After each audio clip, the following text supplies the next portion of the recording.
you have indicated that you don't believe in systemic racism. What is your definition of systemic racism? Let me answer the question that you've answered. Or does it even exist in your mind? Let me answer the question this way. One of the things that I think about, and one of the reasons why I'm on the show, is because of the comments that were made, frankly, on this show, that the only way for a young African-American kid to be successful in this country is to be the exception and not the rule. That is a dangerous, offensive, disgusting message to send to our young people today, that the only way to succeed is by being the exception. I will tell you that if my life is the exception, I can't imagine. But it is. But it's not, actually. It's been 114 years. Yeah, so the fact of the matter is we've had an African-American president, African-American vice president. We've had 2 African-Americans to be secretaries of the state.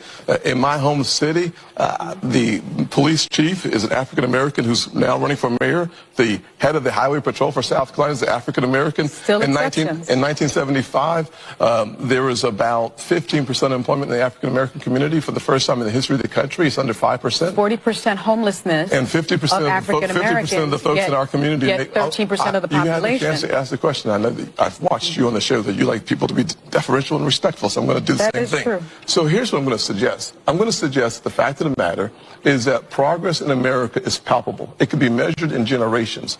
I look back at the fact that my grandfather, born in 1921 in Sally, South Carolina, when he was on a sidewalk, a white person was coming, he had to step off and not make eye contact. That man believed then, with some doubt now, in the goodness of America, because he believed that having faith in God, faith in himself, and faith in what the future could hold for his kids would unleash opportunities in ways that you cannot imagine.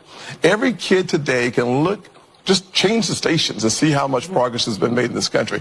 ABC, NBC, CBS, ESPN, CNN, Fox News all have African-American and Hispanic hosts. So what I'm suggesting is that the yesterday's exception is today's rule. And for us to suggest... So America has met its promise. No, of course, the concept of America is that we are going to become a more perfect union. But in fact, the challenges that we face 50 years ago and 60 years ago should not be the same challenges that we face today. And here's the way that you measure that. When my mother was born, about 10% of African Americans got a high school degree, diploma.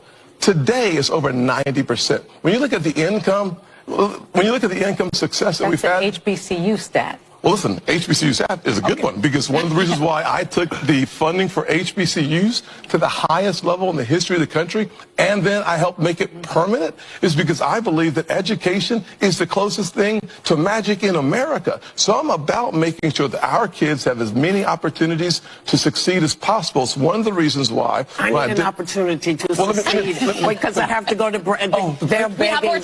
They're begging. You're coming back. I'm just getting started. I know. I believe all people can see the success that I've had. We'll be right back. Okay.